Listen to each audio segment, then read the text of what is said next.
আল্লাহ বলছেন কামাসালিল্লাযী ইয়ানঈকু, যেমন একটা রাখাল 100টা ছাগল ভেড়া দুম্বা নিয়ে মাঠে গেছে চড়াতে। সেই 100টা দুম্বা ভেড়া ছাগল এত বড় মানুষের মতো বুদ্ধি রাখে না। যেখানে থাকতে বলবে সেখানেই থাকবে, যেখানে চড়তে বলবে সেখানেই চড়বে, ডানে বামে যাবে না, এটা কোনোদিন নয়। মাঝে মাঝে একটা ছাগল পাল ছেড়ে দিয়ে একাই বাম দিকে হাঁটতে হাঁটতে আমজাদ মুন্সির ভুট্টার জমির দিকে আগিয়ে চলে যাচ্ছে। তখন এইখানে বাবুরের গাছের তলায় বসে বসে রাখাল হাঁক মারছে এরকম করে, এই ওই কালো বকরি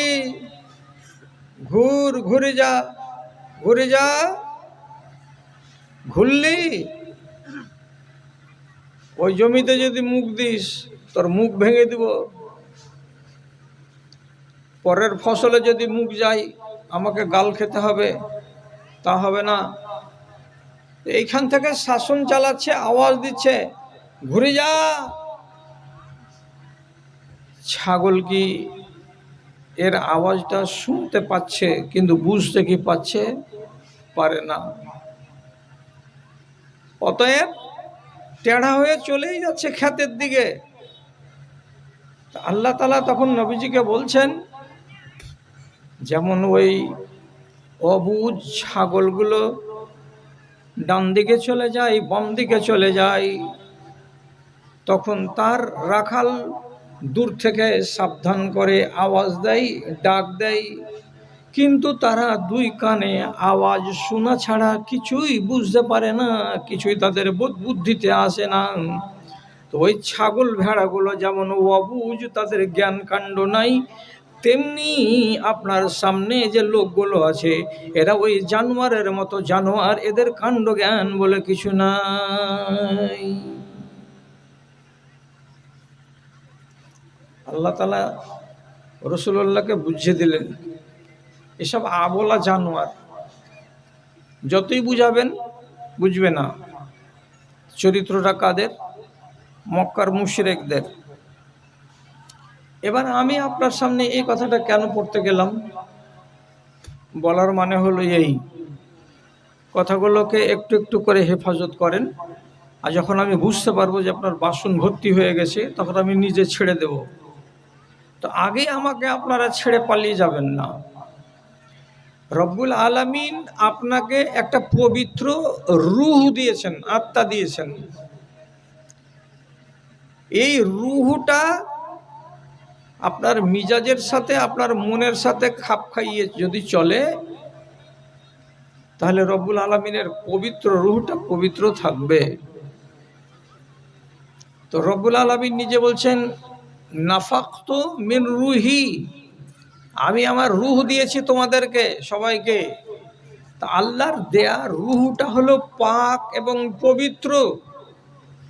এই পবিত্র রূহটা আপনাকে একদিন ফেরত দিতে হবে আল্লাহ রাব্বুল আলামিনকে। তো আল্লাহ যেমন দিয়েছিলেন পবিত্র, তেমনি আপনি যদি ফিরিয়ে দেন পবিত্র করে, তাহলে আপনার তকদিরে আলো জ্বলবে। আর আপনি যদি এই রূহটাকে পাওয়ার পর যদি তাকে গান্দা করে দেন, অপরিষ্কার অপবিত্র করে দেন, আর অপবিত্র করে রব্বুল আলামিনকে জমা দেন, তাহলে আপনার তকদির খারাপ আছে।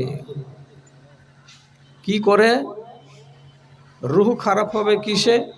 আপনার আমলে, আপনার চরিত্রে।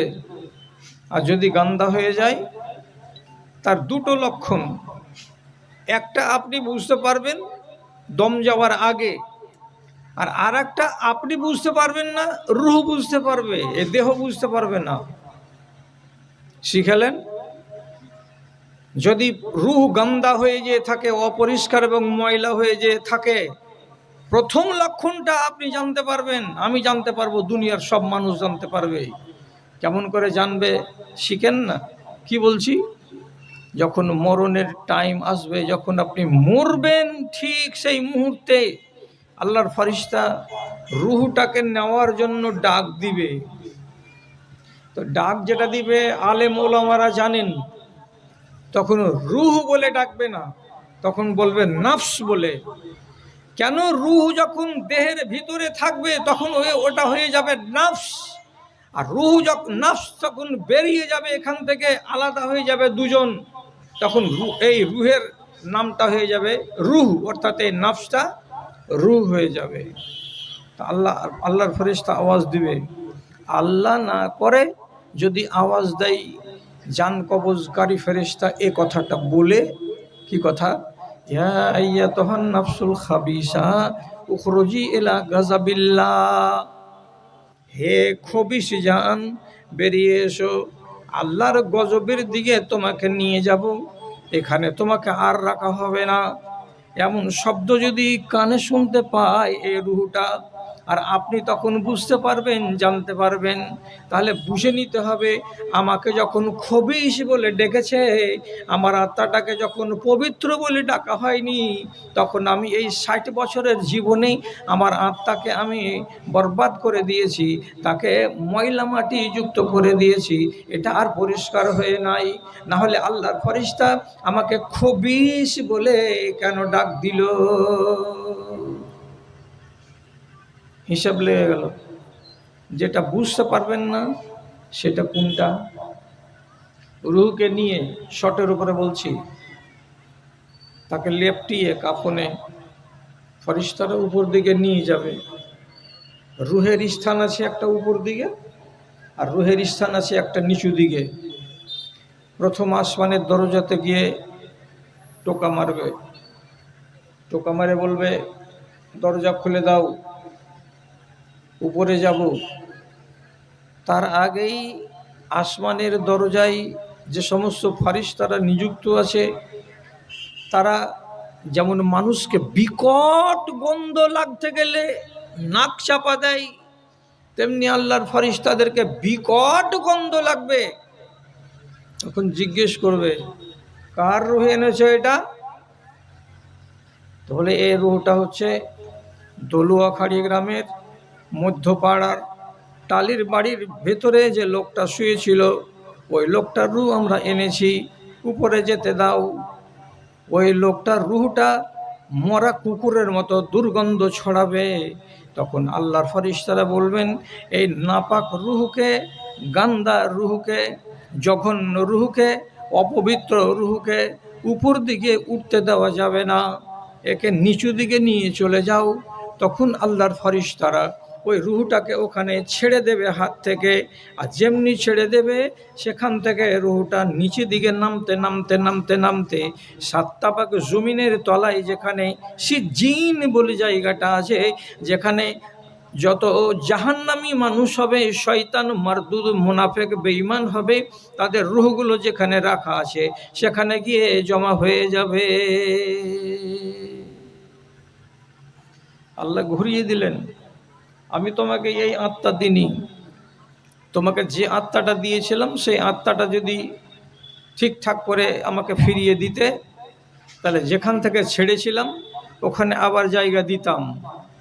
এটা আমার নানা সভাপতি সাহেব যিনি বসে আছেন, ইনারা সব কথাগুলো বুঝছেন বেশি, আমরা একটু কম বুঝছি। রুহের একটা জায়গা আছে, এবং হাদিসে রব্বুল আলামিনের নবী বলেছেন আর রুহ জুনুদুন মুজান্নাদাতুন, উপরে আসমানে ইল্লিন নামক জায়গাতে রুহগুলো রাখা আছে। দরকার মোতাবেক দুনিয়াতে আসছে আসছে আসছে, আর আবার দুনিয়ার জীবন শেষ করার পরে 2 ভাগে ভাগ হয়ে যাচ্ছে। একগুলো চলে যাচ্ছে সিজ্জিনে, আর একগুলো আবার ফিরে চলে যাচ্ছে সেই উপরে ইল্লিনে।